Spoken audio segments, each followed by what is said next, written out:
আজ আমরা পশ্চিমবঙ্গ দিবস পালন করছি। আমরা খুবই আনন্দিত যে আমাদের সঙ্গে আজ আছেন মাননীয় মন্ত্রী মহাশয় শ্রীযুক্ত জগন্নাথ চট্টোপাধ্যায়। আজ আমাদের এই অনুষ্ঠানটা শুরু হবে জাতীয় সঙ্গীত বন্দে মাতরম এবং আমাদের ইউনিভার্সিটি সং এই দুটোর মধ্যে দিয়ে। সবাইকে অনুরোধ করব আপনারা একটু উঠে দাঁড়িয়ে দেশমাতৃকার প্রতি আপনাদের শ্রদ্ধা জানান, আমাদের ইউনিভার্সিটির প্রতি শ্রদ্ধা জানান। ধন্যবাদ।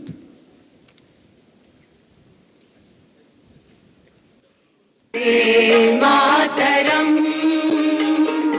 বন্দে মাতরম সুজলাম সুফলাম মলয়জ শীতলাম শস্য শ্যামলাম মাতরম বন্দে মাতরম শুভ্রজ্যোৎস্নাং পুলকিতয়ামিনীं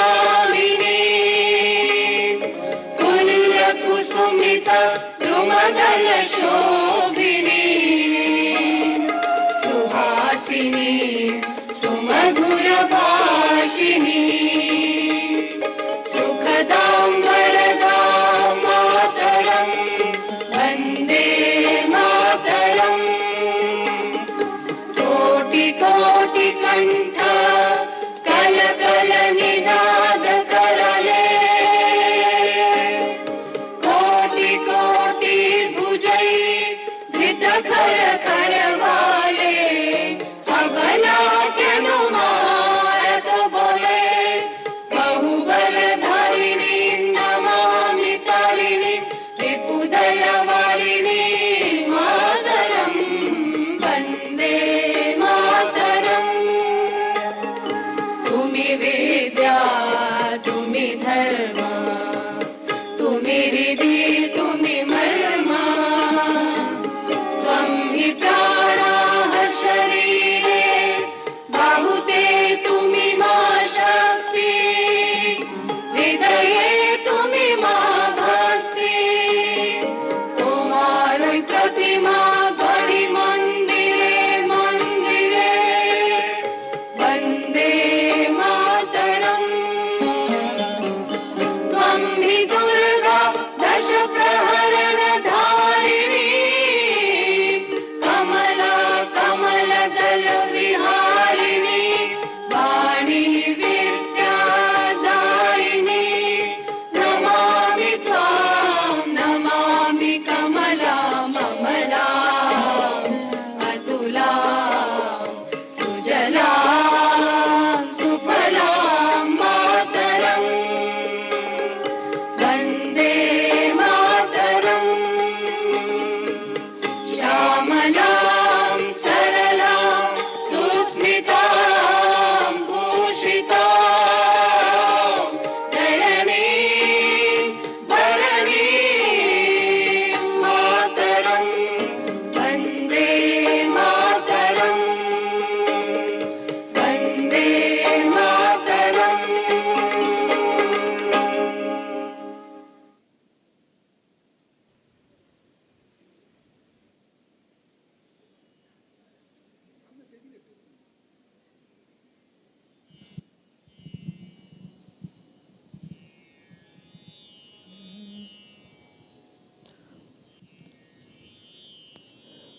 শুভ কর্ম পথে ধরণীর ভয়গান, শুভ কর্ম পথে ধরণীর ভয়গান, সব দুর্বল সংশয় হোক অবসান।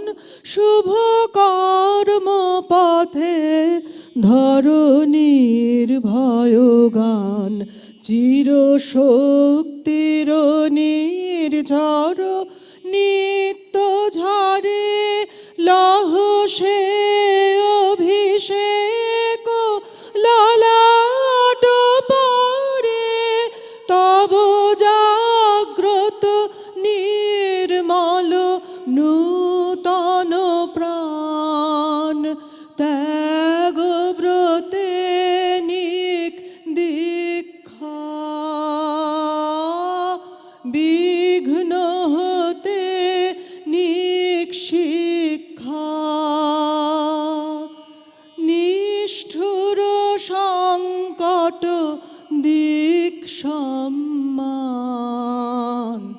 দুঃখই হোক তব বিত্তমহান। চলো যাত্রী চলো দিন রাত্রি, করো অমৃত লোক পথ অনুসন্ধান। চলো চলো যাত্রী চলো দিন রাত্রি, করো অমৃত লোক পথ অনুসন্ধান। জড়তা তামস হও উত্তীর্ণ, ক্লান্তি জাল করো দীর্ণ বিদীর্ণ। দিনান্তে অপরাজিত চিত্তে, মৃত্যু তরুণ তীর্থে করো স্নান। শুভ কর্ম পথে ধরো নির্ভয় গান। সব দুর্বল সংশয় হোক অবসান। শুভ কর্ম পথে ধরো নির্ভয় গান।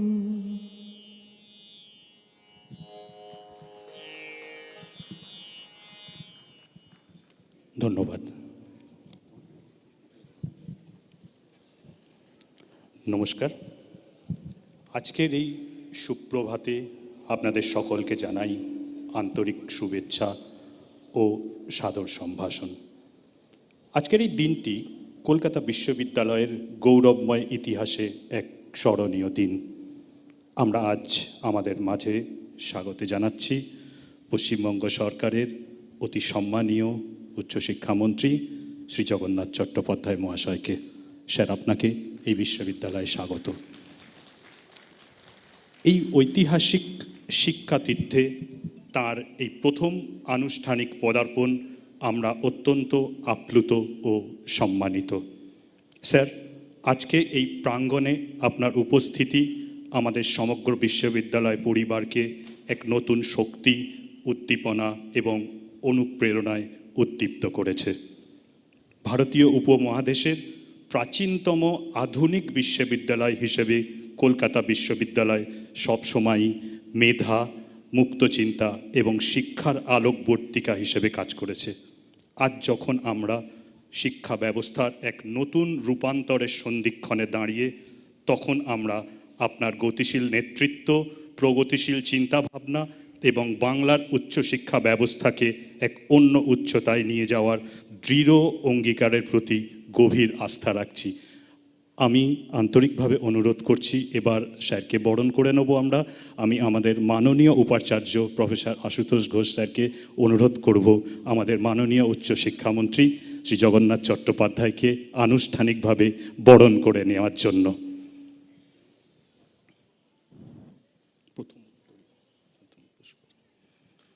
পুষ্পস্তবক দিয়ে স্যার বরণ করে নিচ্ছেন। আমি মাননীয় রেজিস্ট্রার প্রফেসর দেবাশিস দাস মহাশয়কে অনুরোধ করব উত্তরীয় পরিয়ে স্যারকে বরণ করে নেওয়ার জন্যে।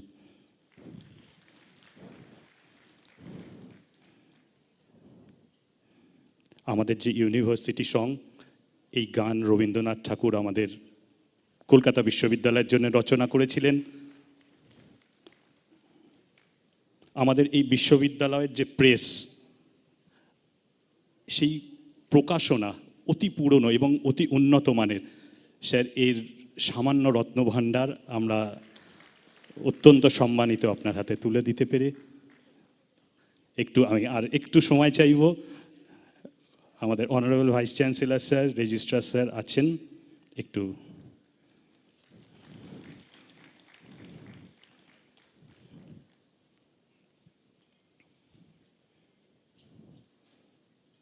আমাদের যে পশ্চিমবঙ্গের সম্পদ জিআই ট্যাগের জন্যে আমাদের যে সেন্টার, যে আমাদের সেখানে আমরা লড়াই চালাচ্ছি। নিশ্চয়ই আমরা জিআই ট্যাগ এবং সর্বোচ্চ হচ্ছে যেটা আমাদের পশ্চিমবঙ্গের মিষ্টি,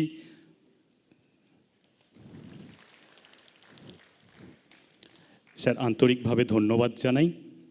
আমি এবার অনুরোধ করব আমাদের মাননীয় উপাচার্য প্রফেসর আশুতোষ ঘোষ মহাশয়কে স্বাগত ভাষণ দেওয়ার জন্য। স্বাগত ভাষণ দিচ্ছেন প্রফেসর আশুতোষ ঘোষ, মাননীয় উপাচার্য, কলকাতা বিশ্ববিদ্যালয়।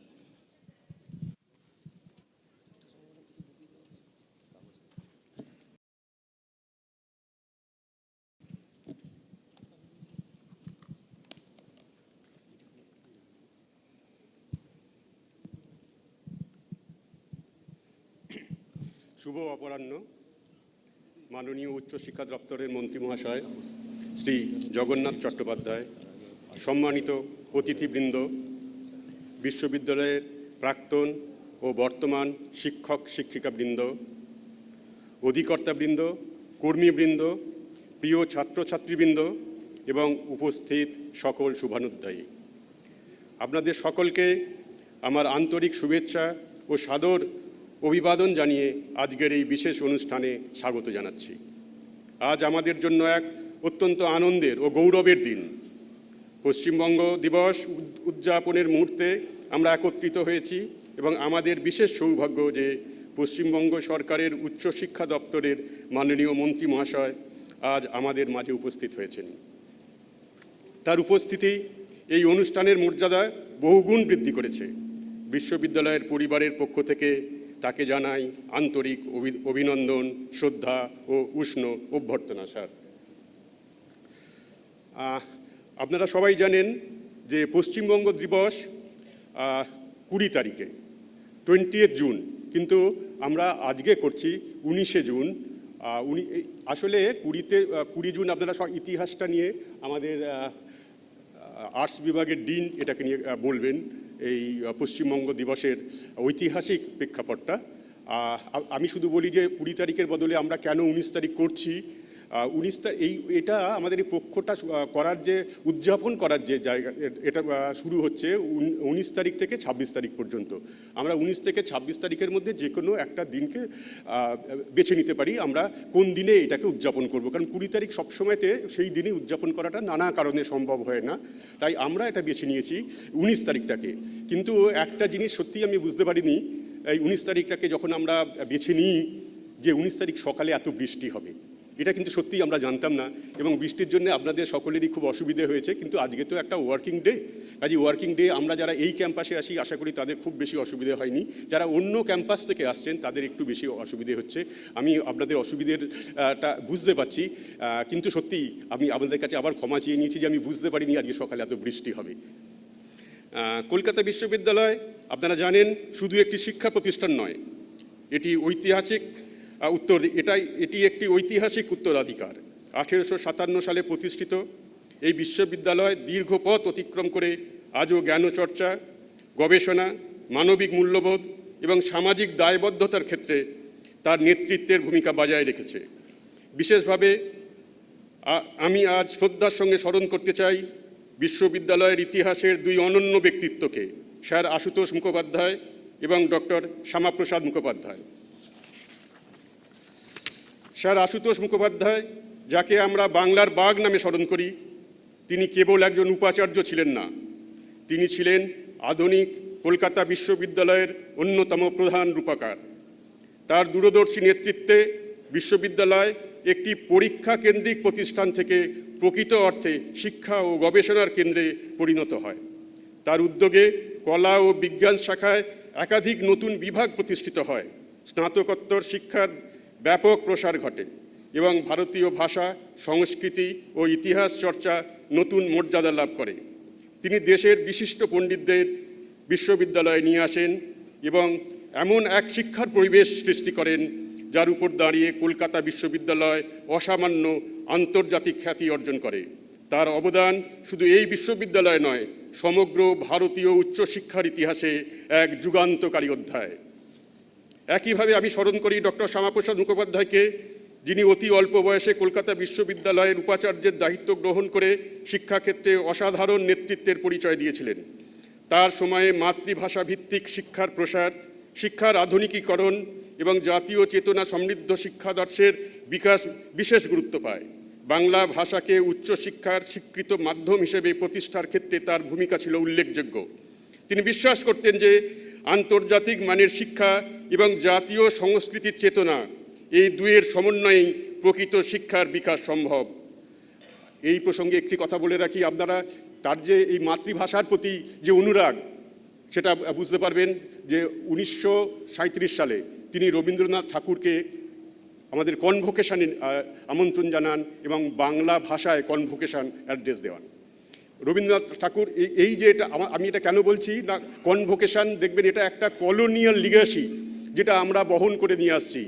আমরা চাই যে কনভোকেশনে তিনি অ্যাড্রেস দেবেন তিনি খুব বিশুদ্ধ ইংলিশে, কারণ এটা কলোনিয়াল, এটা আমরা ব্রিটিশ তখনও পর্যন্ত আমরা তখনও আমরা ব্রিটিশদের অধীনে। সেই সময়তে একটা কনভোকেশনের মতো জায়গায় যেটাকে মনে করা হয় যে এখানে ইংরেজি ছাড়া অন্য কোনো ভাষার আর কোনো মানেই নেই, ইংরাজি ভাষা যে না জানে সে আর কি শিক্ষিত, সেই জায়গাতে তিনি রবীন্দ্রনাথকে ডেকে নিয়ে আসেন এবং বাংলা ভাষায় কনভোকেশন অ্যাড্রেস দেওয়া হয়। এটা একটা বলিষ্ঠ সিদ্ধান্ত সেই সময়কার। ডক্টর শ্যামাপ্রসাদ মুখোপাধ্যায়ের অবদান কেবল শিক্ষাক্ষেত্রেই সীমাবদ্ধ নয়। দেশভাগের অস্থির সময়ে বাংলার রাজনৈতিক ভবিষ্যৎ নির্ধারণের প্রশ্নে তিনি গুরুত্বপূর্ণ ভূমিকা পালন করেন। পশ্চিমবঙ্গকে ভারতের অংশ হিসেবে গঠনের দাবিকে সুসংগঠিত ও শক্তিশালী করার ক্ষেত্রে তার উদ্যোগ ও নেতৃত্ব একটি গুরুত্বপূর্ণ ভূমিকা পালন করেছিল। সেই কারণে পশ্চিমবঙ্গের সৃষ্টি ও তার সাংবিধানিক অবস্থান নির্ধারণের ইতিহাসে তার নাম বিশেষভাবে স্মরণীয় হয়ে আছে। আপনাদের হয়তো মনে থাকবে যে শ্যামাপ্রসাদ মুখার্জি যখন বেঙ্গল লেজিসলেটিভ কাউন্সিলের মেম্বার হন 1929 সালে, সেই কনস্টিটিউয়েন্সিটা কি জানেন আপনারা, যে কোন কনস্টিটিউয়েন্সি থেকে তিনি বেঙ্গল লেজিসলেটিভ কাউন্সিলের মেম্বার হয়েছিলেন? সেটা হচ্ছে ক্যালকাটা ইউনিভার্সিটি। সেটা ছিল ক্যালকাটা ইউনিভার্সিটি, তখন ছিল একটা কনস্টিটিউয়েন্সি। সেখান থেকে তিনি যান বেঙ্গল লেজিসলেটিভ কাউন্সিল। এই পরে বেঙ্গল লেজিসলেটিভ, উনি দীর্ঘদিন এখানে ছিল, প্রথমে কংগ্রেস থেকে গিয়েছিলেন, তারপরে ইন্ডিপেন্ডেন্ট হয়ে গিয়েছিলেন, তারপরেতে উনি এটার নাম চেঞ্জ করে হয়ে যায় বেঙ্গল লেজিসলেটিভ অ্যাসেম্বলি। এবং বেঙ্গল লেজিসলেটিভ অ্যাসেম্বলিতে আমাদের রাজশেখর বাবু আছেন, উনি নিশ্চয়ই এই ব্যাপারটা ডিসকাস করবেন এবং আমার থেকে আরও অনেক এই ব্যাপারটা ওনার পড়াশোনা আছে। যে সময়তে ঠিক হলো যে বাংলা ভাগ, যে সময় ঠিক হলো যে ভারতবর্ষ ভাগ হবেই, তখন বাংলার কি হবে? তখন সেই সময়তে বাংলার কি হবে সেটা নিয়ে 3টে প্রস্তাব আসে। প্রথম প্রস্তাব হচ্ছে পুরো বাংলাকে পাকিস্তানের মধ্যে দিয়ে দাও, এটা একটা প্রস্তাব ছিল। দ্বিতীয় প্রস্তাব ছিল পূর্ববাংলা এবং পশ্চিমবঙ্গ, পুরো বাংলাকে নিয়ে একটা স্বাধীন রাষ্ট্র তৈরি করা হোক। আর তৃতীয় এটা ছিল যে প্রস্তাবটা ছিল যে বাংলাকে যে অংশটা পশ্চিম দিকের যে অংশটা হিন্দু প্রধান, সেই হিন্দু প্রধান অংশকে ভারতবর্ষের অন্তর্গত করা হোক এবং পূর্ব পাটটাকে পাকিস্তানের অংশ করা হোক। মানে আমাদের যে পশ্চিম দিকটা, বাংলার পশ্চিম দিকটা যেখানে হিন্দু প্রধান, সেটাকে আমরা ভারতবর্ষের সঙ্গে যুক্ত করে রাখব। শ্যামাপ্রসাদ মুখার্জি এই তৃতীয় প্রস্তাবটা আনেন এবং তৃতীয় প্রস্তাবটার পক্ষে জনমত গঠন করেন এবং সেই জন্যেই আজ পশ্চিমবঙ্গ তৈরি এবং সেই জন্যেই আজকে আমরা নিজেদেরকে পশ্চিমবঙ্গবাসী এবং ভারতবর্ষের একটা অঙ্গরাজ্যের বাসী আমরা সেটা নিয়ে গর্বিত হই। এই দূরদর্শিতা সত্যি কথা বলতে কি শ্যামাপ্রসাদ মুখার্জির মধ্যে ছিল এবং শ্যামাপ্রসাদের মুখার্জির জন্যেই আজ আমরা ভারতবাসী এবং আজ আমরা পশ্চিমবঙ্গ নামক যে রাজ্যটি রয়েছে সেই রাজ্যের অধিবাসী। আজকের বিশ্ব দ্রুত পরিবর্তিত হচ্ছে। প্রযুক্তির বিকাশ, কৃত্রিম বুদ্ধিমত্তার অগ্রগতি, জ্ঞানভিত্তিক অর্থনীতির বিস্তার এবং বৈশ্বিক চ্যালেঞ্জসমূহ আমাদের উচ্চশিক্ষা ব্যবস্থার সামনে নতুন নতুন সুযোগ ও দায়িত্ব এনে দিচ্ছে। এই পরিবর্তনের সঙ্গে তাল মিলিয়ে আমাদের বিশ্ববিদ্যালয় ও নিজেকে ক্রমাগত নবায়িত করছে। গবেষণার উৎকর্ষ, উদ্ভাবন, আন্তঃবিষয়ক শিক্ষা, আন্তর্জাতিক সহযোগিতা এবং শিক্ষার্থী কেন্দ্রিক উদ্যোগের মাধ্যমে আমরা আগামী দিনের জন্য একটি আরও শক্তিশালী শিক্ষা ব্যবস্থা গড়ে তুলতে প্রতিশ্রুতিবদ্ধ। আমাদের শিক্ষার্থীরাই এই বিশ্ববিদ্যালয়ের প্রাণশক্তি। তাদের মেধা, সৃজনশীলতা, উদ্যম এবং সামাজিক সচেতনতা আমাদের আশাবাদী করে তোলে। আমরা বিশ্বাস করি শিক্ষা অবশ্যই কর্মসংস্থানের পথ। কর্মসংস্থান ছাড়া আমাদের ছাত্ররা যখন পড়াশোনা করে তাদের মনে হয় যে আমরা তো পড়াশোনাটা করলাম, পড়াশোনাটা শেষ করে আমরা একটা চাকরি পাবো তো, কারণ আমাদের গ্রাসাচ্ছাদনের ব্যবস্থা কিন্তু করতেই হয় এবং ছাত্রদের মাথার মধ্যে সবসময় থাকে, ছাত্রছাত্রীদের মাথার মধ্যে যে আমরা চাকরি পাবো কিনা। কাজে কর্মসংস্থান কিন্তু একটা খুব বড় বিষয় শিক্ষার জন্য। আমরা নিজেদেরকে কোনো সময়তেই আমাদের এমন শিক্ষার ব্যবস্থা দেবো যেখানে কর্মসংস্থানের কোনো সুযোগ থাকবে না। শুধু সেই শিক্ষা কিন্তু সাস্টেন করবে না, কিন্তু আমাদের মনে রাখতে হবে, তার সঙ্গে আমাদের মনে রাখতে হবে শিক্ষা মানুষের চিন্তাকে মুক্ত করে, মূল্যবোধকে সমৃদ্ধ করে এবং সমাজকে আলোকিত করে। সেই আদর্শকে সামনে রেখেই আমরা এগিয়ে চলেছি। আজকের এই উদযাপন কেবল অতীতের গৌরব স্মরণের অনুষ্ঠান নয়, এটি ভবিষ্যতের প্রতি আমাদের অঙ্গীকার পুনর্নবীকরণেরও একটি সুযোগ। আমরা চাই কলকাতা বিশ্ববিদ্যালয় আগামী দিনেও জ্ঞান, গবেষণা, মানবিকতা এবং সামাজিক অগ্রগতির এক উজ্জ্বল কেন্দ্র হিসেবে প্রতিষ্ঠিত থাকুক। আমি আবারও মাননীয় মন্ত্রী মহাশয়কে তার মূল্যবান সময় দিয়ে আমাদের মাঝে উপস্থিত থাকার জন্য আন্তরিক ধন্যবাদ জানাই। একই সঙ্গে এই অনুষ্ঠানকে সফল করে তোলার জন্য আপনাদের সকলকে অভিনন্দন ও কৃতজ্ঞতা জানাই। পরিশেষে আপনাদের সকলের সুস্বাস্থ্য, সাফল্য এবং মঙ্গল কামনা করে আমার বক্তব্য শেষ করছি। ধন্যবাদ। স্যার, আপনাকে আন্তরিক ধন্যবাদ। আমি এরপরে যাব প্রফেসর রাজশেখর বসুর কাছে। তিনি আজকে যে দিনটির তাৎপর্য সেটি ব্যাখ্যা করবেন। তার আগে স্যার আপনার অনুমতি নিয়ে আমাদের কর্মচারীরা এবং আমাদের ছাত্ররা তারা একটু সময় চেয়েছে, জাস্ট কয়েক সেকেন্ড একটু পুষ্পস্তবক দিয়ে তারা একটু, আমি সেই অনুমতি নিলাম। আমি একটু অনুরোধ করছি একটু খুব দ্রুত করবেন, আমাদের সময় খুব স্বল্প। একটু পুষ্পস্তবক দিয়ে সম্মান জানাচ্ছেন।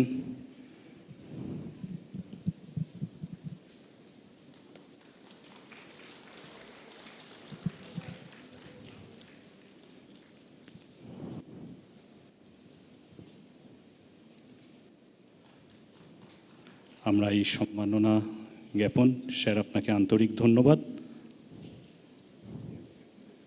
আমরা এবার অনুরোধ করব প্রফেসর রাজশেখর বসু, আমাদের মাননীয় ডিন, আর্টস কলা বিভাগের ডিন, স্যার আজকের দিনটি তাৎপর্য ব্যাখ্যা করার জন্য।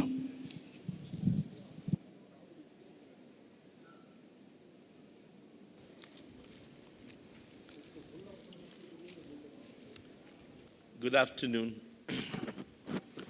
Honorable Minister in charge, Department of Higher Education, Government of West Bengal, Honorable Vice Chancellor of the University of Calcutta, ladies and gentlemen, students and members of the entire academic community as well as the fraternity of the University of Calcutta.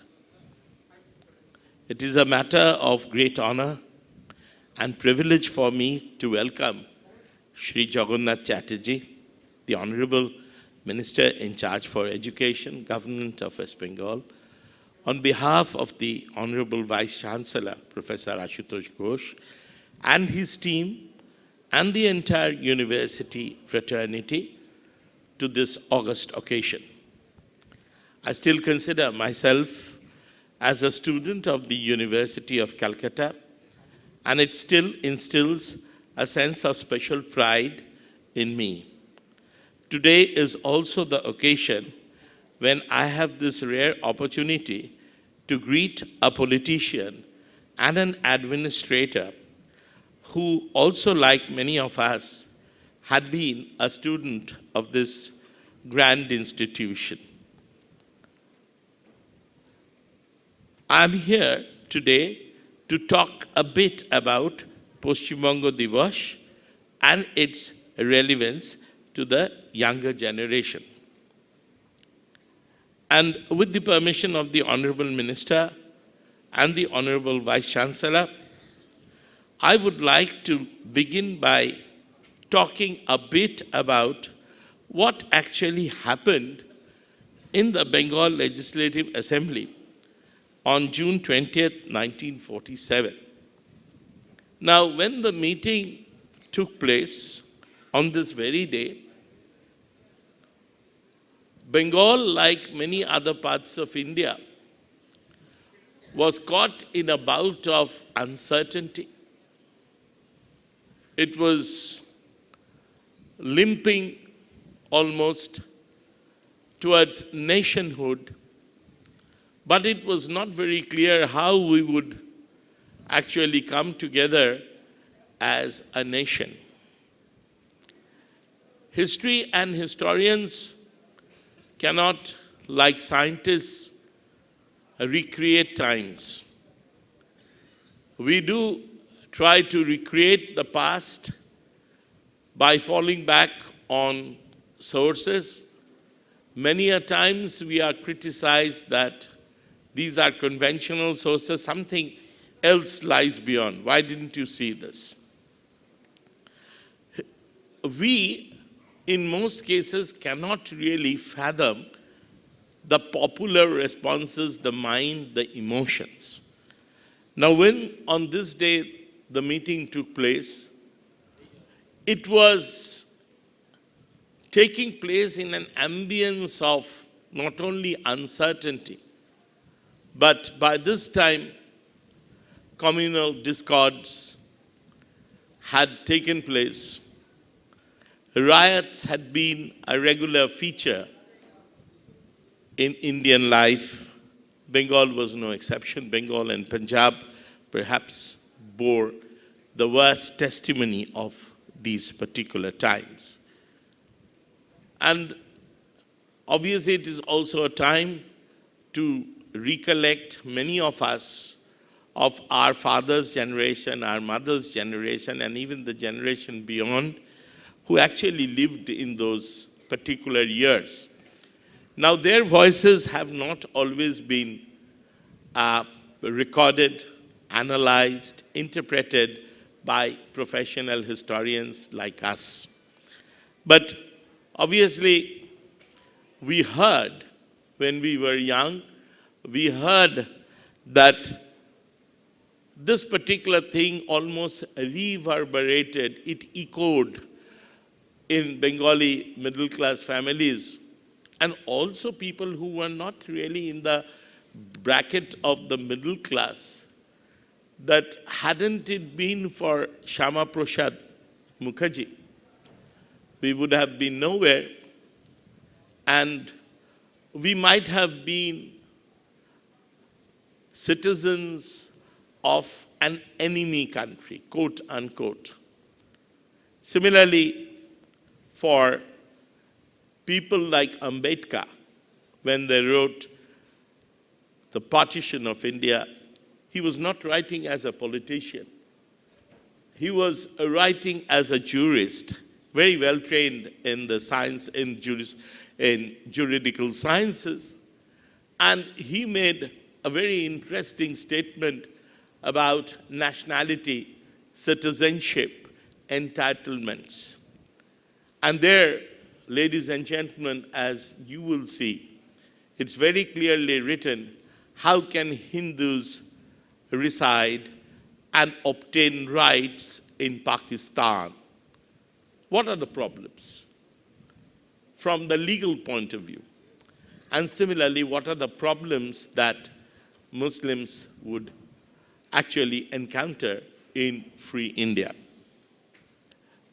Now, this particular meeting took place in the backdrop of very gory incidents here in Calcutta, in absolutely 2 or 3 phases. And the first phase usually is known to us as the Great Calcutta Killing, followed by another phase of riots and then another phase of riots before finally things settled down. And then came this meeting. The meeting, when it took place, absolutely, my Honorable Vice Chancellor has very candidly put forth that Shyama Prasad Babu and many others in Bengal had been the first to realize that we could possibly not experiment with United Bengal. They were rather very quick to think about what went on in the popular mind. And this sort of ideas circulated, people were mobilized, and ultimately we all came to this conclusion that rather than being unhappy, let us have a separate place, a territory of our own. And it was clear to the Bengali intelligentsia, Shyama Prasad was obviously the leading light, that there was really no scope or opportunity to skip aside what had been proposed by Mountbatten. And obviously, discussions had to be carried forward in the Bengal Legislative Assembly. And the Bengal Legislative Assembly was a divided house. One of the groups had representatives from the predominantly Muslim areas, while the other included representatives from predominantly non-Muslim areas. The members, despite the acrimony, met separately. Hindu-Muslim divisions did not actually stall their informal meetings, and also sometimes they met jointly to understand, to comprehend what had been written actually in paragraphs 5 to 8 of the statement made by the British government on June 3rd, 1947, relating to transfer of power. The members at the on the joint sitting, excluding the European members, decided that the province of Bengal as a whole would join a new and separate constituent assembly consisting of representatives of those areas which did not participate in the existing or extant constituent assembly. Members from the Muslim majority districts other than Europeans decided on divisions against partition of Bengal, and they were in favor of creating a new and separate constituent assembly, while the members of areas other than the Muslim majority districts, excluding Europeans, decided on division in favor of the partition and framing of a separate province consisting of the non-Muslim majority areas in the existing constituent assembly. As one of the groups had already decided in favor of partition, the province, as per the statement made by the British government, was to be partitioned into West Bengal and East Pakistan. It was still, the term was East Bengal, later changed to East Pakistan. And finally, the Indian Independence Bill in July 1947, it brings two separate dominions, India and Pakistan. And finally, they come into being on August 15, 1947. Now, the document, if you clearly see what sort of document is there in the Bengal Legislative Assembly pertaining to June 20th, 1947, that actually runs to 88 pages. And it is of immense historical value. And there are great names included on both sides. what actually impressed me was that on that very day, there was no acrimony. There was no misunderstanding. Even if people were voting against one another, they felt that this too was a historic occasion. For many, this was to be the last of the joint sitting. Because after all, people would stay here in West Bengal and within India, and some would eventually go to Pakistan. So it really meant a great time for them, because this was the last time they will shake hands and they would part. So every member thought that they should behave in true spirit, in gentlemanly conduct. And that is what actually should impress people, that even if one doesn't agree, one can always be a gentle person and with humility can hear each other. And the talk began at 11:10 a.m. with Nurul Amin in the chair, 140 members in attendance, and to quote President Amin, because the speaker in those days was referred to as President, we are going to take a very momentous decision today in this meeting, which will go down in history as a great event in the struggle for freedom of this subcontinent. I hope and appeal to each member in the House to cooperate with me on this solemn occasion in conducting the proceedings of this meeting. Now, the first business for me is to inquire whether there is any member who demands that there shall be a meeting of all the members of the Legislative Assembly other than Europeans, at which a decision will be taken on the issue as to which the Constituent Assembly in the province as a whole would join if it were decided by two parts to remain united. Now, this is the opening part of Nurul Amin's lecture. The rest part, he doesn't speak much. After Nurul Amin had spoken, Kiran Shankar Rai demanded that there should be a joint session.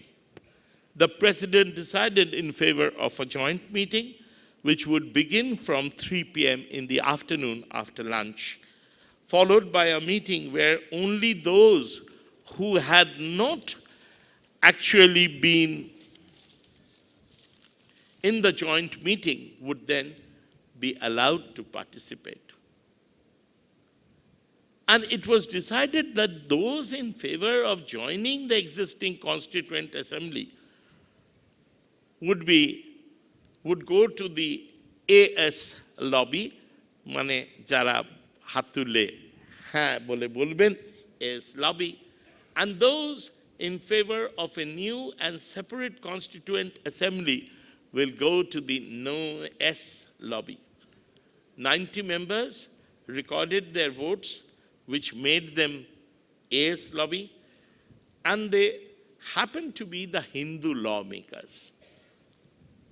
There were 126 in the Noes lobby who were all Muslims.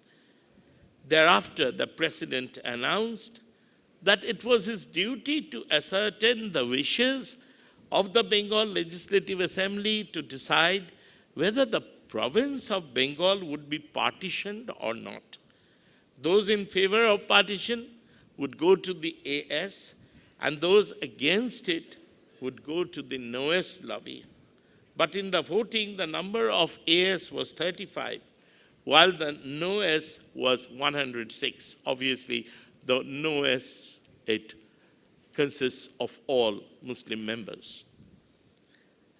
Following this, the president announced that he needed to ascertain the wishes of the Bengal Legislative Assembly as to whether it would join the existing Constituent Assembly or whether it would go to a new and separate constituent assembly consisting of the representatives of those areas which decided to take part in the existing constituent assembly. আইনি জটিলতা আছে. Noah's lobby was 107 এই ইস্যুতে, yes lobby was 34. Lastly, furthermore, the wishes of the Bengal Legislative Assembly was sought whether the new province of East Bengal should agree to the amalgamation of Sylhet district with that province, as the referendum is to be held in that district in accordance with paragraph 13 of the statement made by His Majesty's government dated June 3rd, 1947. It was decided that those in favor of amalgamation will go to the AS lobby, those against it would once again go to the Noah's lobby. The number of AS was 105, but interestingly, 3 Hindu voters voted along with 102 Muslim lawmakers. And I'm reminded of the voting by the Hindu members, the Honorable Dwarkanath Bauri, Dr. Bholanath Bishwas, and Goyanath Bishwas. The number of AS that we don't agree was 34. It was clear that there would be a partition of Bengal and that it could lead to fresh elections. So notifications immediately came about fresh elections. And finally, the president put to vote this entire decision of partition of Bengal, and it was clinched. The AS, comprising of Hindu members, numbered 58, the noes numbered 1, the noes actually were much less. Now, when we talk about partition of Bengal, we tend to see this development in long-term trends of growing sense of consciousness and identity among communities in the provinces. Some feel that partition was inevitable, while others feel that there might be doubts on this particular premise of inevitability, because the Bengali public discourse in the months leading to the partition might give us very different ideas.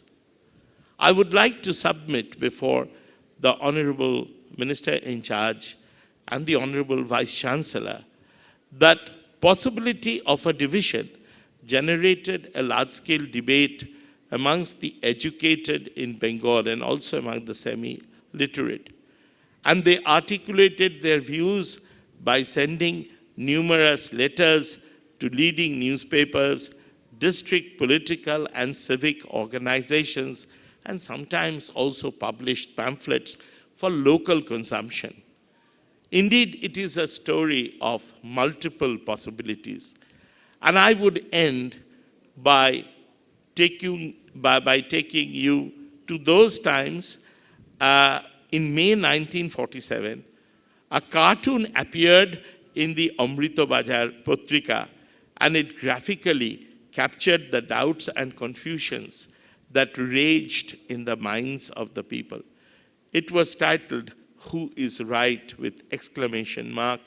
It showed 4 key public and political figures: Sohrawardy, Shyama Prasad Mukherjee, who was undoubtedly a very tall leader, a leader of the Hindu Mahasabha; Jinnah, once again a tall personality; M.K. Gandhi, par excellence, and each with a placard with their supposed propositions. Sohrawardy holds United Bengal in divided India. Mukherjee, divided Bengal in united India. Jinnah, divided Bengal in divided India. And Gandhi holds up a sign, United Bengal in united India. The cartoon clearly indicated the high levels of disagreement in the minds of Indians, in the minds of India's as well as Bengal's politicians. It was clear that uncertainties prevailed.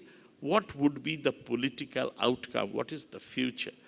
The leaders were depicted as picketing in front of an invisible higher power, asking him or her to decide when they were caught up in a bout of powerlessness. I would be inclined more to see the partition, in the words of a historian, to see it as a history of the lives and experiences of the people who lived through those times. Bengal's partition is an unfinished story. It is a story of dislocation. It is a story of uprootment. It is a story of loss of livelihood. The fact is that many had to live in the enemy territory, quote unquote, when one looks at the right side of the border, like what the Hindus in Murshidabad and Nadia were thinking at that very particular moment. They seem to have an apprehension that they might be sacrificed and exchanged for Hindus in Khulna who were caught up on the wrong side and vehemently decided to cross over. And of course, millions did migrate in a bid to find security among their co-religionists. By June 1948, the euphoria over the newly found independence was over. যে ইউফোরিয়াটা সব থেকে বেশি যে স্থান যেখানে লক্ষ্য করা গেছিল 15ই আগস্ট যখন ফ্ল্যাগ উঠেছিল, সেটা ছিল এই অঞ্চল, এই 2 কিলোমিটার জুড়ে। আমার বাবার কাছে শুনেছিলাম তিনি সে বছরে ম্যাট্রিক পরীক্ষা দিয়েছিলেন। অনেকে বলেছিল যে ওখানে সাংঘাতিক আতশবাজি আর মিষ্টি আর খাবার দেওয়া হচ্ছে। হ্যারিসন রোড থেকে শ্যামবাজার অবধি মানুষ এই মিষ্টি খাবার আনন্দের মধ্যে গিয়েছিল। কিন্তু June 1948, the euphoria was over. The newly found independence আর ওই ধরনের নতুন করে ইমাজিনেশন আনে না, অনেক কিছু একটা বিষয় আনে। কারণ 1.1 million people have crossed over into West Bengal. For many, with whatever has happened, for many Gandhi was still the savior, but for many others, it was Shama Babu who had saved Calcutta from going over to the other side of the border. But for Bengal's predominant Hindu communities, it was a dislocation of one form or the other, whether a loss of family or kinship ties, whether loss of jobs, whether loss of trading connections. In other words, partition took away almost every aspect of their quotidian or everyday lives. Thank you so much. Sir, আপনাকে আন্তরিক ধন্যবাদ আজকের এই দিনের তাৎপর্য সবিস্তার ব্যাখ্যা করার জন্য। এবার সেই সময় আমরা যে অপেক্ষা করে আছি, শত বৎসরের ঐতিহ্য বুকে দাঁড়িয়ে এই প্রাঙ্গণ আজকের দিনে স্পন্দিতে বুকে জানাই হে আমন্ত্রণ। হে উচ্চশিক্ষামন্ত্রী মোদের, হে মনন অধিকারী, তাকে স্বাগত জানাই এই বিদ্যারূপ তরি। জ্ঞানের আলোয় দীপ্ত যে পথ হেঁটেছে শত শত প্রাণ, সেখানেই আজ আপনার ছায়ায় জাগুক নতুন প্রাণ। সেখানেই শিক্ষার আলো ছড়িয়ে দিতে আপনার যে প্রয়াস, বিশ্ববিদ্যালয় চত্বরে আজ তারই মধুর প্রকাশ। কলকাতা বিশ্ববিদ্যালয় এই পূর্ণতীর্থে স্বাগত জানাই প্রীতিতে, আপনার সফর স্মরণীয় হোক ইতিহাসের পাতাতে। আমি এবার অনুরোধ করব আমাদের অতি সম্মানীয় উচ্চশিক্ষামন্ত্রী শ্রী জগন্নাথ চট্টোপাধ্যায় স্যার, আপনার যে দিশা আমরা সমৃদ্ধ হব।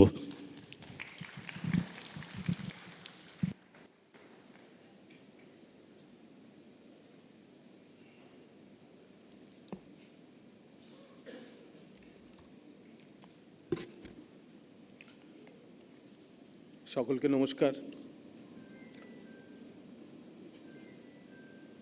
আজকের এই পশ্চিমবঙ্গ দিবস পালনের অনুষ্ঠানে উপস্থিত কলকাতা বিশ্ববিদ্যালয়ের উপাচার্য মহোদয় প্রফেসর আশুতোষ ঘোষ মহাশয়, প্রফেসর বসু, প্রফেসর দাস, উপস্থিত অধ্যাপক, শিক্ষক মণ্ডলী, গবেষক, বিশ্ববিদ্যালয়ের কর্মচারী, প্রিয় ছাত্রছাত্রী এবং সুধীজন, সবার প্রথমে তো আমি আমার ধন্যবাদ জ্ঞাপন করছি মাননীয় উপাচার্য এবং বিশ্ববিদ্যালয় কর্তৃপক্ষের কাছে যে এই প্রোগ্রামে, এই অনুষ্ঠানে আমাকে কিছু বলবার সুযোগ করে দেওয়ার জন্য। একই সঙ্গে আমি নিজেকে সৌভাগ্যবানও মনে করছি এই কারণে কি কলকাতা বিশ্ববিদ্যালয়ের সর্বকনিষ্ঠ উপাচার্য ডক্টর শ্যামাপ্রসাদ মুখোপাধ্যায়ের অবদান পশ্চিমবঙ্গ তৈরির ক্ষেত্রে তার পিতৃদেবের নামাঙ্কিত অডিটোরিয়ামে বসে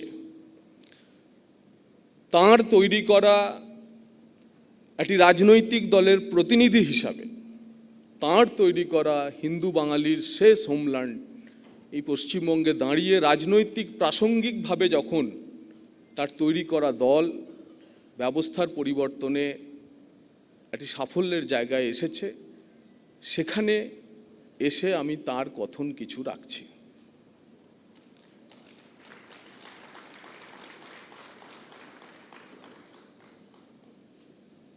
পশ্চিমবঙ্গের প্রায় 50% বাঙালি এবং নির্দ্বিধায় বলতে পারি সনাতনী বাঙালি, তাঁরাই বাংলার ভবিতব্য লিখে রেখেছিলেন যে এতকাল যা বিজেপিওয়ালারা বলতেন, আজ কলকাতা বিশ্ববিদ্যালয়ের উপাচার্য কলকাতা বিশ্ববিদ্যালয়ের অডিটোরিয়ামে দাঁড়িয়ে শ্যামাবাবুর আখ্যান ব্যাখ্যান তার কৃতিত্বের সম্পর্কে বলছেন। এবং নিশ্চিতভাবেই বলতে পারি যে এই ব্যবস্থার পরিবর্তনটুকু আপনাদের মেনে নিতে হবে, কারণ বাংলার মানুষ তাই চেয়েছেন। ঠিক যেভাবে 20শে জুন 1947 সালে আইন পরিষদের ভোটাভুটিতে তৎকালীন সনাতনী বাঙালি আইন পরিষদের সদস্যরা দলমত নির্বিশেষে ভোটাভুটি করে পশ্চিমবঙ্গকে ভারতের সঙ্গে অঙ্গীভূত করতে চেয়েছিলেন। তার অদ্ভুত সমাপতন এই 2026-এও আমরা দেখেছি।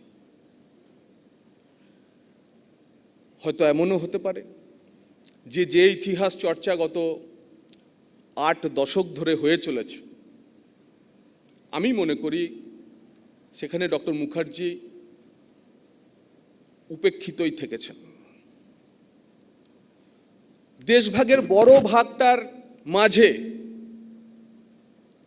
ছোট ভাগটা, অর্থাৎ বাঙালি হিন্দুর জন্য ছিনিয়ে আনা পশ্চিমবঙ্গ ভাগের যে কাহিনীটা হারিয়ে যায় মাঝে মধ্যে, আজ সেই সময় এসেছে যে বড় ভাগের মাঝে যে ছোট ভাগটা লুকিয়ে ছিল, যার জন্য আজকে হয়তো আশুতোষ সেন্টিনারি হলে বসে আমরা এই সভা, এই আলোচনা করছি, নাহলে হয়তো এই সেন্টিনারি হলের নাম সুরাবর্দী সেন্টিনারি হল হয়ে যেতে পারত।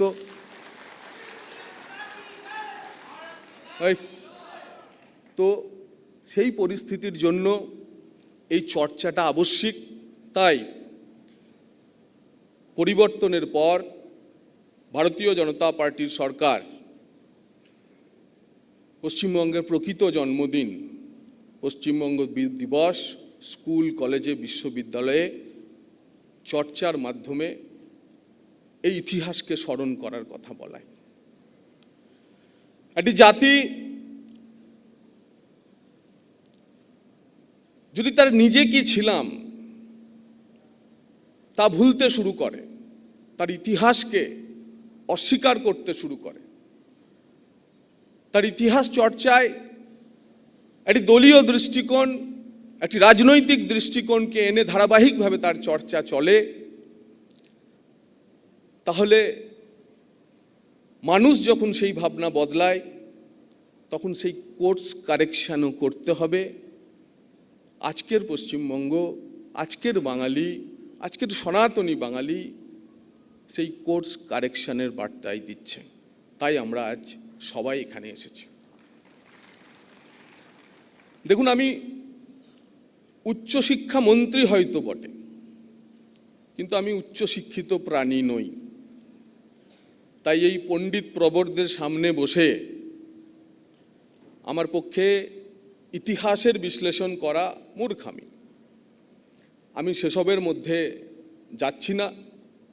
সামান্য জ্ঞানগম্যের মধ্যে সেই সময়টা ঠিক কি হয়েছিল প্রফেসর বসু তার একটা ব্যাখ্যান করেছেন, আমি একটু আমার মতো করে বলবার চেষ্টা করব এবং সত্যি করে মুক্ত চিন্তক হিসেবে আপনাদের নিজের আরও পড়াশোনা করা আমরা সবাই মিলে করব, সব ভাবনায় ভাববো, সব ভাবনাতেই জারিত হব।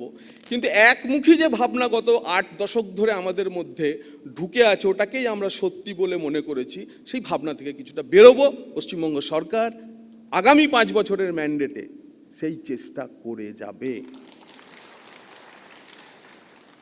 দেখুন, 1937 সাল বাংলায় মুসলিম লীগের সরকার প্রতিষ্ঠা হলো। সোহরাওয়ার্দী হলেন প্রধানমন্ত্রী। এই 37 থেকে 47 10 বছরের কয়েকটি ঘটনার যদি বিবরণ আপনাদের কাছে রাখি, আশা করব যে পশ্চিমবঙ্গ দিবসের প্রাসঙ্গিকতা নিয়ে আপনাদের মতো বুদ্ধিমান চর্চাপদী মানুষের আর নতুন করে কিছু বলবার অবকাশ থাকবে না। এবং এ নিয়ে রাগ ঢাক করে আমি কিছু বলবো না। যা ঘটেছিল তা বলবো, যতটুকু গ্রহণ করবার গ্রহণ করবেন, সমালোচনা করবার সমালোচনা করবেন, পরিত্যাগ করার পরিত্যাগ করবেন। কারণ মনে হয় মুক্ত ভাবনার স্থান বিশ্ববিদ্যালয় অঙ্গন, সেখানে আপনারও বলবার অধিকার আছে, আমাদেরও আছে। 1937 সালে মুসলিম লীগের সরকার প্রতিষ্ঠা হলো। আর 40 সালে লাহোরে মুসলিম লীগ পাকিস্তান প্রস্তাব পাশ করল। 3 বছরের অন্তর, 3 বছরের গ্যাপ। এবং পাকিস্তান প্রস্তাব তার বিস্তৃত বিবরণে আমরা যাওয়ার কোনো প্রয়োজন নেই। লক্ষ্য যা, তা হলো মুসলিম প্রধান এলাকাগুলোকে নিয়ে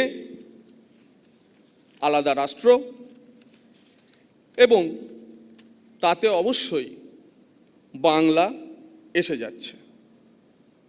কারণ 41-এ জনগণনায় অবিভক্ত বাংলায় তখন 45-47% হিন্দুর বাস। ফলে বাংলাটা এসে যাচ্ছে, এবং এমন বাংলায় তারা তখন ভাবছেন সোহরাওয়ার্দী এবং তার দল, যে যদি পাকিস্তান তৈরি করতে হয়, বাংলাকে নিতে হয়, তাহলে কলকাতা ছাড়া তো তা হয় না। কলকাতা ছাড়া রইল কি? জিন্নার সেই বিখ্যাত উক্তিও আছে, পোকাই খাওয়া স্বাধীনতা, কলকাতা ছাড়া বাংলা। ভবতোষ দত্ত তার আত্মজীবনী 8 দশকে লিখছেন, তিনি তখন ইসলামিয়া কলেজে পড়ান, যে তাদের কাছে অপশন চাওয়া হয়েছিল যে কোথায় থাকবে, ভারতে না পাকিস্তানে। তো তার সমস্ত মুসলিম কলিগ লিখেছিলেন পাকিস্তান, প্রেফারেবলি ক্যালকাটা। অর্থাৎ কলকাতাকে নিয়ে যে পাকিস্তানে বাংলা যাবে, তারা সেই পাকিস্তানে থাকতে চান। ভবতোষবাবু লিখছেন যে তার মুসলিম কলিগরা তাকে বলেছিলেন, আরে চিন্তা কেন করছেন, হাওড়াটা তো আপনাদেরই থাকলো। এই ছিল বাংলার প্রেক্ষিত।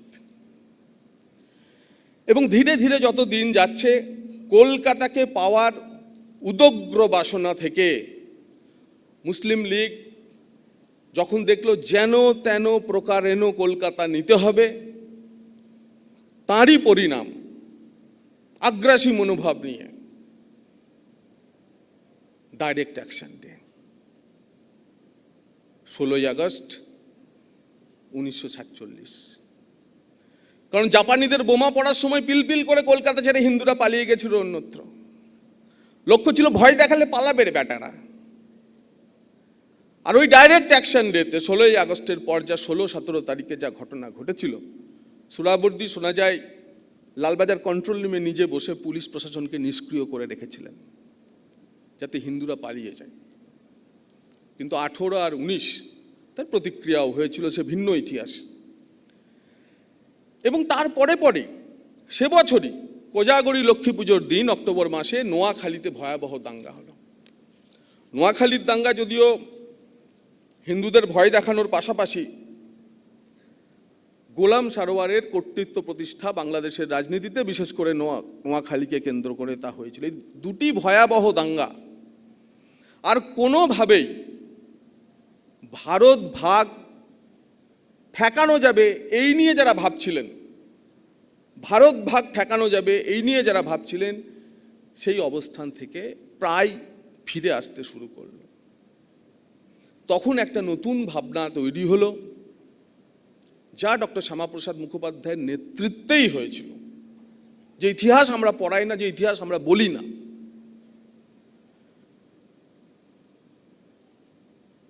যে এই হিন্দু বাঙালিকে তাহলে বাঁচানো যাবে কিভাবে, কলকাতাকে তাহলে বাঁচানো যাবে কিভাবে, পুরুলিয়া, বর্ধমান, বীরভূম, মেদিনীপুর, হুগলি, এগুলোকে বাঁচানো যাবে কিভাবে, এগুলোও তাহলে বাংলা চলে যাবে। এই ভাবনা থেকে ধীরে ধীরে ধীরে ধীরে হিন্দু ডমিনেটেড পশ্চিম প্রান্ত বঙ্গদেশে তাকে বিভাজিত করার কথা মাথায় আসে, যে কোনো মূল্যে পুরো বাংলাকে আমরা দিতে দেব না। এবং এই পুরো বাংলাকে আমরা দিতে দেব না, এই ভাবনা থেকেই 46-এর অক্টোবরের নোয়াখালী দাঙ্গা, তারপর ত্রিপুরার একটি দাঙ্গা, এবং তারপর জানুয়ারি মাসে 47-এর জানুয়ারি, সে সময় আজাদ হিন্দ ফৌজের মেজর জেনারেল এসি চট্টোপাধ্যায়ের নেতৃত্বে এই পশ্চিমবঙ্গকে ভাগ করার জন্য একটি কমিটি তৈরি হয়, কিছুটা নাগরিক কমিটির মতো। এবং সেই কমিটি ধীরে ধীরে একটা প্রচার ক্যাম্পেন শুরু করে। 47-এর ফেব্রুয়ারিতে হিন্দু মহাসভা বাংলার হিন্দুদের জন্য একটি স্বতন্ত্র প্রদেশ গঠনের কথা বলে রাজনৈতিক প্রচার অভিযান শুরু করেন। প্রথমে একটি নাগরিক কমিটি, তারপর হিন্দু মহাসভার একেবারে নির্দিষ্টভাবে সে কমিটির নামকরণ হয়েছিল বাংলার হিন্দুদের জন্য একটি স্বতন্ত্র প্রদেশ গঠনের জন্য প্রচার অভিযান। হিন্দু মহাসভা এটা শুরু করে 47 সালের ফেব্রুয়ারি, এবং তার চিন্তন মন্থনের জন্য 47-এর 15ই মার্চ হিন্দু মহাসভা কলকাতায় দুদিনের সম্মেলন ডাকে। সেই কলকাতা দুদিনের সম্মেলনে যারা হিন্দু মহাসভার সঙ্গে দূর তক যাদের সম্পর্ক ছিল না, লর্ড সিনহা, রমেশচন্দ্র মজুমদার, সুনীত কুমার চট্টোপাধ্যায়, ভবতোষ ঘটক, ঈশ্বরচন্দ্র জালান প্রমুখ আরও অনেকে, তারা সেই সম্মেলনে যোগ দিয়েছিলেন। এবং তারা এই যে হিন্দু মহাসভার যে প্রস্তাব, সেই প্রস্তাবকে, আরও অনেকে ছিলেন, উপেন্দ্রনাথ বন্দ্যোপাধ্যায়, হেমন্ত কুমার সরকার, জিডি বিড়লা, তুষারকান্তি ঘোষ, পিয়ার ঠাকুর, মানে মতুয়াদের যিনি, তো তারা প্রত্যেককে ধীরে ধীরে এই মুভমেন্টকে সাপোর্ট করতে শুরু করেন। এবং এরপরে মার্চের ওই মিটিংয়ের পর হিন্দু মহাসভা ডক্টর শ্যামাপ্রসাদ মুখোপাধ্যায়ের নেতৃত্বে সারা বাংলা জুড়ে প্রচার অভিযান শুরু হয়। বলাই বাহুল্য, তার ঠিক আগের নির্বাচনে হিন্দু মহাসভা পর্যুদস্ত হয়েছে, মুসলিম লীগ ক্ষমতায় এসেছে, অপোনেন্ট হিসেবে কংগ্রেস রয়েছে। হিন্দু মহাসভার ফলাফল ভালো হয়নি। আমি এ কারণেই বলছি যে রাজনৈতিকভাবে হিন্দু মহাসভার তখনকার ক্ষমতা তত শক্তিশালী ছিল না, কিন্তু হিন্দু মহাসভাই এই লাইন নিয়ে আস্তে আস্তে সর্বত্র যাওয়া শুরু করে। 47-এর 4, 5, 6 এপ্রিল হিন্দু মহাসভা তারকেশ্বরে একটি 3 দিনের এই স্বাধীন পশ্চিমবঙ্গ গঠনের মানে পৃথক পশ্চিমবঙ্গ গঠনের দাবিতে 3 দিনের সম্মেলন করে। প্রায় 400 ডেলিগেট ছাড়া পশ্চিমবঙ্গের বিভিন্ন জেলা থেকে আসেন। প্রকাশ্য সমাবেশে তারকেশ্বরে 50,000-এরও বেশি মানুষের উপস্থিতি দেখা যায়। এবং এনসি চ্যাটার্জি, সেই সময়কার হিন্দু মহাসভার নেতা প্রয়াত সোমনাথ চট্টোপাধ্যায়ের পিতৃদেব, তিনি একটি প্রস্তাব পেশ করেন এবং সেই প্রস্তাবে মূল যে বিষয় ছিল যে কি চাইছে তারা, সেই প্রস্তাবে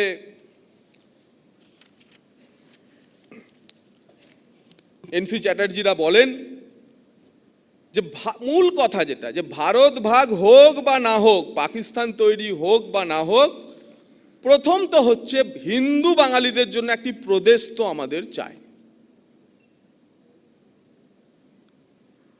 পরে ভারত ভাগের বিষয়। কারণ কোনো হিন্দু, কোনো বাঙালি দেশ ভাগ চায় না। কিন্তু দেশ ভাগ হোক বা না হোক, পরিণতি যাই হোক না কেন, পূর্ববর্তী সেন্সাসে 45% নেমে আসা সংখ্যালঘু হয়ে যাওয়া হিন্দু জনগোষ্ঠী, বাঙালি হিন্দু জনগোষ্ঠীর একটি আলাদা পৃথক প্রদেশ চায়, যে প্রদেশ অন্ততপক্ষে ভবিষ্যতে ভারতের সঙ্গে, ইউনিয়ন অফ ইন্ডিয়ার সঙ্গে অঙ্গীভূত হয়ে থাকতে পারে। এবং সেই প্রস্তাবে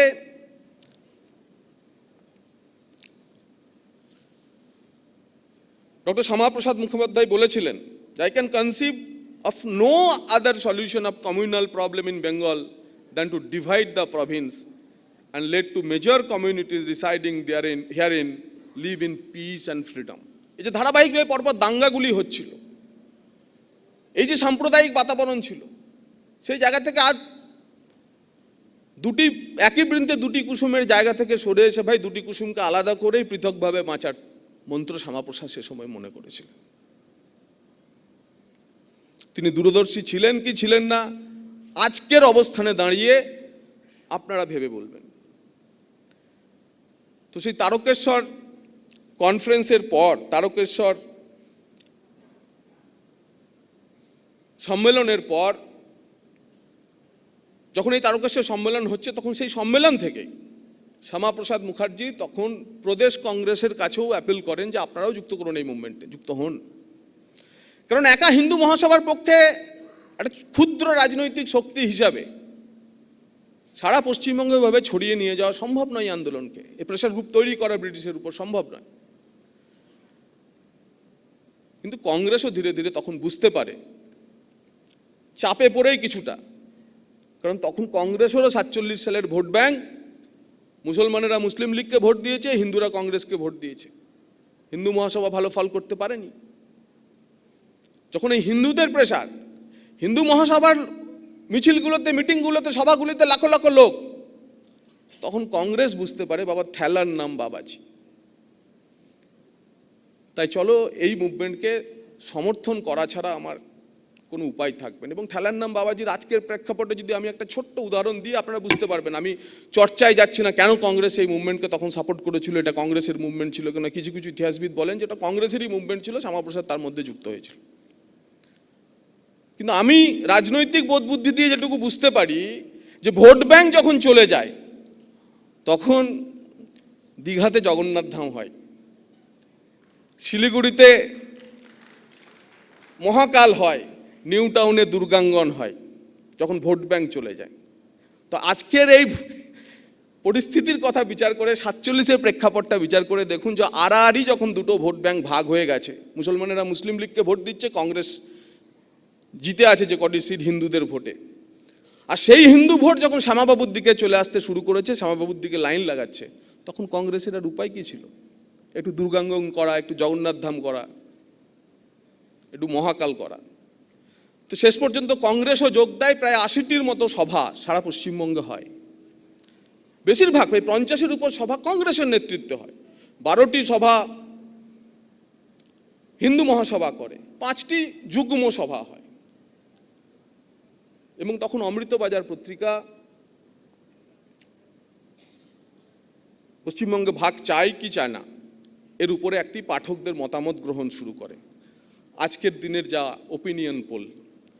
এবং সেই ওপিনিয়ন পোলেরও অবিশ্বাস্য রকমের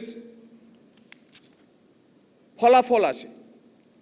1947-এর 23শে মার্চ থেকে 15ই এপ্রিল পর্যন্ত অমৃতবাজার পত্রিকা জনমত সমীক্ষা করেন।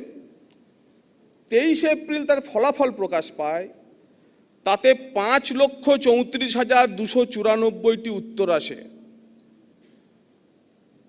ভেবে দেখুন, তখন নিউজ পেপারগুলোর সার্কুলেশন ছিল 5,000, 7,000, 10,000। 5, 7, 10, 15,000-এর সার্কুলেশনের নিউজ পেপার, সেখানে জনমত সমীক্ষায় মানুষ চিঠি লিখে উত্তর দিচ্ছে, ড্রপ বক্সে ফেলে যাচ্ছে প্রায় 5,34,000 মানুষ। তার মধ্যে 1.1% উত্তর তারা বাতিল করে পত্রিকা গোষ্ঠী। 98.3% বাংলা ভাগের পক্ষে রায় দেয়, পশ্চিমবঙ্গ গঠনের পক্ষে রায় দেয়। এবং 0.6% তারা বাংলা বিভাজনের বিরুদ্ধে রায় দেয়। ঘটনাচক্রে পশ্চিমবঙ্গকে আলাদা করে ভারতের সঙ্গে রাখার পক্ষে যারা মত দিয়েছিলেন, তাদের মধ্যে 0.4% ছিল মুসলিম। ইতিহাস আমাদের জানতে হবে, আমরা কতদিন আর ঢাকা চাপা দিয়ে রাখবো? আর কতদিন রাখবো?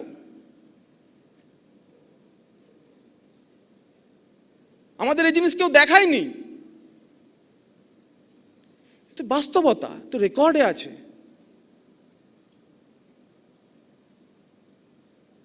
সেই 47-এর বাস্তবতাকে যখন জানা গেল, এবং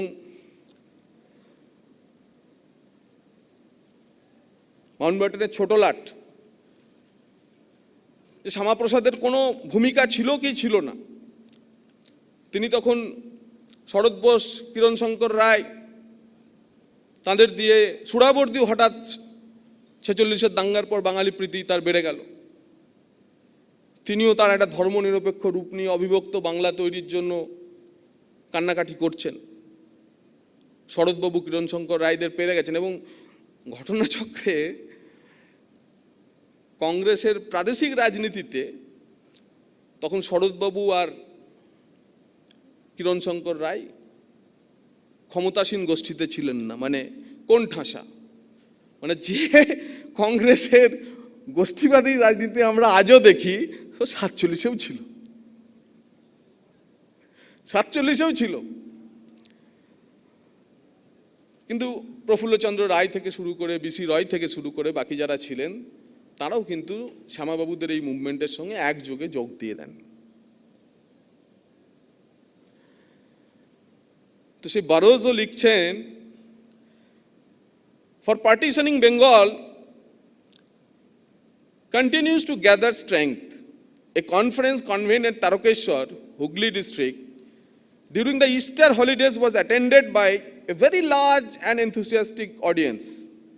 A resolution was passed authorizing Dr. Shyama Prasad Mukherjee to constitute a council of action to establish a separate homeland for Hindus of Bengal. 1 lakh volunteers are to be enrolled. By the end of June, the Constituent Assembly are to be asked to appoint a boundary commission, and as soon as the area of the new provinces has been settled, the Hindu members of the Legislative Assembly in this area are to demand that it should be constituted into a province.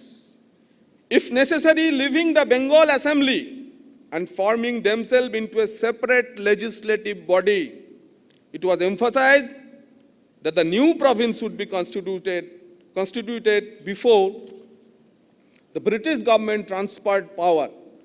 Another resolution demanded the formation of 2 regional ministries as an immediate step to restore peace and order in the province. এটা বড়োজ লিখছেন Mount ব্যাটেনকে Tarakeswar movement নিয়ে তার confidential লেটারে। তার ফলে যারা এক বাক্যে বলে দেন শ্যামাবাবুর কোনো অবদানই ছিল না পশ্চিমবঙ্গ গঠনের ক্ষেত্রে, ব্রিটিশ রেকর্ডে অন্তত পক্ষে অন্য কথা বলা হচ্ছে। তো এই চাপের ফলে ধীরে ধীরে স্টেটসম্যান পত্রিকা তখন কি লিখেছিল? স্টেটসম্যান পত্রিকায় টুইলাইট অফ বেঙ্গল শিরোনামে একটি আর্টিকেলে লিখেছিল যে 10 সপ্তাহের মধ্যে বাংলা ভাগ করার আন্দোলন একটি ছোট্ট মেঘপুঞ্জের আকার থেকে একটি বিশাল ঝড়ের আকার নিয়েছে। এই ঝড় পুরো প্রদেশ জুড়ে প্রবাহিত হচ্ছে। যদিও এর কেন্দ্রভূমি হচ্ছে কলকাতা, এই ঝড় আরম্ভ করেছিল হিন্দু মহাসভা। স্টেটসম্যান পত্রিকা ব্রিটিশদের পত্রিকা, মানে প্রো ব্রিটিশ পত্রিকা। সেই রকম একটি প্রেক্ষিত থেকে যখন শেষ পর্যন্ত মাউন্ট ব্যাটেন জুন মাসে বাংলা ভাগের প্রস্তাব ভোটাভুটির বিষয়টি উনি বললেন, আমি শুধু একটি বিষয় উল্লেখ করতে চাই যে যখন পশ্চিম প্রান্তের বিধায়কদের নিয়ে বা বিধান পরিষদের সদস্যদের নিয়ে ভোটাভুটি হলো 58-21 ভোটে, সম্ভবত 58-21 ভোটে ঠিক হলো যে সমস্ত সনাতনী হিন্দু কনস্টিটিউয়েন্ট এবং পরিষদের সদস্যরা ভোট দিলেন পশ্চিমবঙ্গকে আলাদা করার।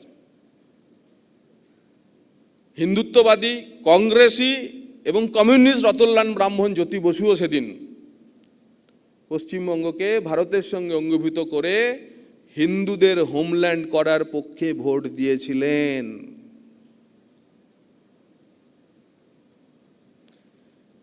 কিন্তু এই 58 জন যেমন সনাতনী সদস্যরা, আমি খুব ব্লান্টলি বলছি, আপনাদের শুনতে খারাপ লাগলেও বাস্তবটা শুনে রাখা তো কখনো তো বলতে হবে, কখনো তো শুনতেও হবে, যে 21 জন বিরোধিতা করেছিলেন। ঘটনাচক্রের বীরভূমেও এক সদস্য ছিলেন এবং সবাই মুসলিম। কত দূরে বীরভূম! আমি যে জেলা থেকে আসি, আমি আজকে মাঝে মধ্যে ভাবি যে বীরভূমের মুসলিম সদস্যটি কেন পাকিস্তানে যেতে চেয়েছিলেন?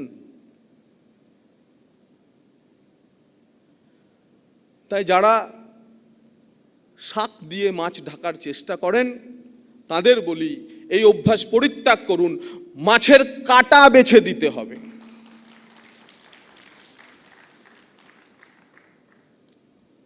তা না হলে বাঁচবার উপায় নেই। এটাই আজকের রূঢ় বাস্তবতা।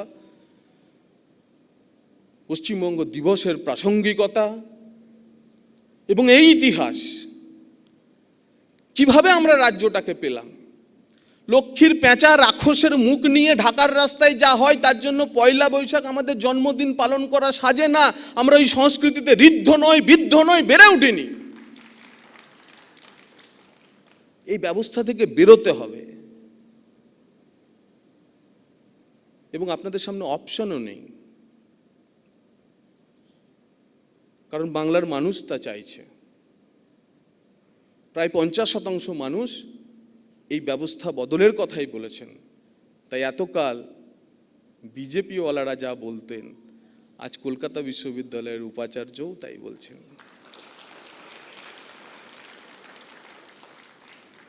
এই ব্যবস্থা বদল আপনাদের মধ্যে ঢোকাতে হবে, এক নতুন সংস্কৃতি আসবে। রাষ্ট্রবাদের উপর আধারিত সুশাসনের ব্যবস্থা পশ্চিমবঙ্গে কায়েম হবে, যা ডক্টর মুখোপাধ্যায়ের স্বপ্ন ছিল। ডক্টর মুখোপাধ্যায়ের তৈরি করা দল, ডক্টর মুখোপাধ্যায়ের ভূমিতে, ডক্টর মুখোপাধ্যায়ের তৈরি করা রাজ্যে আজ ক্ষমতায় এসেছে আমরা ৮০ বছর পিছিয়ে ছিলাম, কিন্তু আজ অতি দ্রুততায় ডক্টর মুখোপাধ্যায়ের যে অপূর্ণ স্বপ্ন, সেই স্বপ্ন আমরা পূরণ করব এবং এই পূরণ করার প্রশ্নে আপনাদের সহযোগিতা চাই। পশ্চিমবঙ্গ দিবস পালনের প্রাসঙ্গিকতা এখানেই। আশা করব কলকাতা বিশ্ববিদ্যালয়ের এই পরিবার পরবর্তীকালে বাংলার ইতিহাসের, বাঙালির যে ইতিহাসের আত্মবিস্মৃতির অভ্যেস, সেই অভ্যেসকে বদলাবে। বিভিন্ন আঙ্গিকে ইতিহাসের চর্চা হবে, কিন্তু কোনো একটা আঙ্গিককে সম্পূর্ণ দাবিয়ে দিয়ে, লুকিয়ে রেখে অন্য আঙ্গিকের চর্চাও হবে না। অন্ততপক্ষে কলকাতা বিশ্ববিদ্যালয় সেইভাবেই পরবর্তীকালে তাদের ইতিহাস চর্চা, তাদের সংস্কৃতি চর্চা এগিয়ে নিয়ে যাবে, এই আশা প্রত্যাশা রেখে প্রত্যেককে অসংখ্য ধন্যবাদ, আমার কৃতজ্ঞতা প্রকাশ করে আমার দুটি কথা শেষ করলাম। নমস্কার।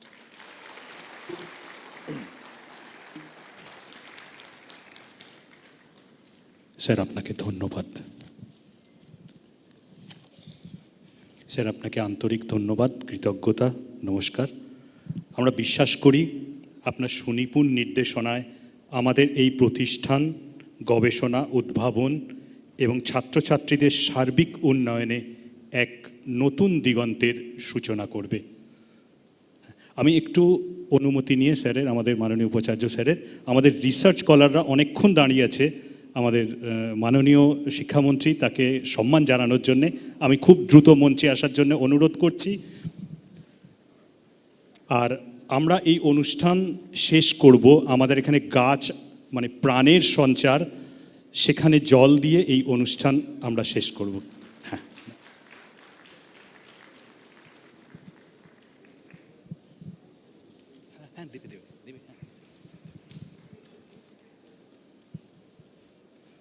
আমি একটু অনুরোধ করব স্যার, আমরা একটু গাছে জল দেওয়ার মাধ্যমে আমরা যে প্রাণের সঞ্চার, বিশ্ববিদ্যালয় এই গাছ বড় হবে, আস্তে সেই গাছ বড় হবে স্যার, বিকশিত হবে। আন্তরিক ধন্যবাদ। আমরা এই অনুষ্ঠানের একদম শেষ পর্যায়ে আমি আমাদের মাননীয় রেজিস্ট্রার প্রফেসর দেবাশিস দাস তাকে ভোট অফ থ্যাঙ্কস বা ধন্যবাদ জ্ঞাপনের জন্য অনুরোধ করছি। প্রথমেই ধন্যবাদ জানাবো যারা আজকে এই অনুষ্ঠানে উপস্থিত হয়েছেন, কারণ আজকে যে প্রাকৃতিক অবস্থা ছিল তার মধ্যে সেটাকে উপেক্ষা করে যে আপনারা এখানে এসেছেন, তার জন্য আপনাদের কাছে আমরা কৃতজ্ঞ এবং আপনাদের ধন্যবাদ জানাচ্ছি। মাননীয় মন্ত্রী, উচ্চশিক্ষা দপ্তর, পশ্চিমবঙ্গ সরকার, শ্রী জগন্নাথ চট্টোপাধ্যায়কে আমরা আন্তরিক অভিনন্দন এবং ধন্যবাদ জানাচ্ছি, এবং তিনি যে পথগুলো দেখাচ্ছেন এটা মুক্ত মঞ্চের মতো আমরা সবাই ভাববো এবং আমাদের নির্দিষ্ট নিজস্ব পথ অনুযায়ী চলবে। আর আমাদের সবচেয়ে বড় সার্থকতা হবে এই সমস্ত অনুষ্ঠানে যদি আমরা ভাবি যে আমরা পশ্চিমবঙ্গবাসী হিসেবে গর্বিত, সেই গর্বিত হওয়ার যে চেতনা, সেই চেতনাটা আমাদের কলকাতা বিশ্ববিদ্যালয় থেকে শুরু হলো। এর জন্য আমি আমাদের উপাচার্য মহাশয়কে ধন্যবাদ জানাবো যে তিনি এই অনুষ্ঠানটার ব্যবস্থা করেছিলেন, এবং আমরা আশা করব যে আমাদের প্রত্যেকটি ছাত্রছাত্রী তারাও ভীষণভাবে গর্বিত হবে যে তারা কলকাতা বিশ্ববিদ্যালয়ের ছাত্রছাত্রী। কারণ একটি ছোট্ট ডাটা দেব যে আজ পর্যন্ত আমাদের ভারতবর্ষ থেকে যতগুলো নোবেল প্রাইজ পাওয়া গেছে তারা সবাই আমাদের সঙ্গে যুক্ত। এইটা কোনো ইনস্টিটিউট, কোনো ইউনিভার্সিটি ভারতবর্ষে নেই যারা এর সঙ্গে এই গর্ব করতে পারে। সেই গর্বের জায়গা থেকে পশ্চিমবঙ্গ দিবসের মধ্যে দিয়ে আমরা আবার একটা বার্তা দিতে চাইছি যে পশ্চিমবঙ্গবাসী যেন নিজেদেরকে গর্বিতভাবে পশ্চিমবঙ্গবাসী হিসাবে, তবেই কিন্তু এই পশ্চিমবঙ্গ দিবসের সার্থকতা। আমি আমার সহযোগী, আমার সহকর্মীদেরকে ধন্যবাদ জানাবো, তাদের আকুণ্ঠ সহযোগিতার ভিত্তিতেই আজকের এই অনুষ্ঠান সুচারুভাবে হতে পেরেছে। সবাইকে ধন্যবাদ, এবং সর্বশেষে ঈশ্বরের কাছে প্রার্থনা করি আপনারা সুস্থ সুন্দর থাকুন এবং পশ্চিমবঙ্গ এগিয়ে চলুক, কলকাতা বিশ্ববিদ্যালয়ের পথকে আরও এগিয়ে নিয়ে যাক, সেই পথকে কলকাতা বিশ্ববিদ্যালয় যেন পথ দেখায় সবাইকে। ধন্যবাদ, ভালো থাকবেন। এবার আমরা জাতীয় সঙ্গীতের মাধ্যমে অনুষ্ঠান শেষ করব। আমি ম্যাডামকে অনুরোধ করছি মঞ্চে আসার জন্য।